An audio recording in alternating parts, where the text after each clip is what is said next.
Akan tetapi ada hasilnya. Dan yang kedua, wa man arada al-akhirata wa alaihi bil-ilmi. Si barang siapa yang mencari ilmu agama, maka dengan ilmu.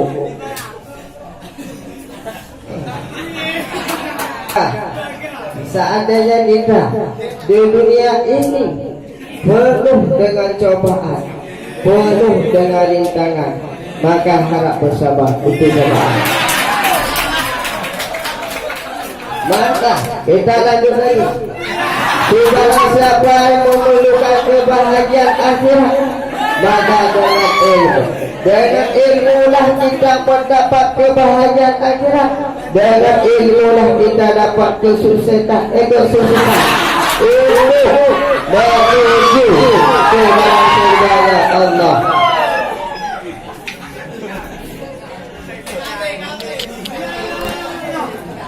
Allah.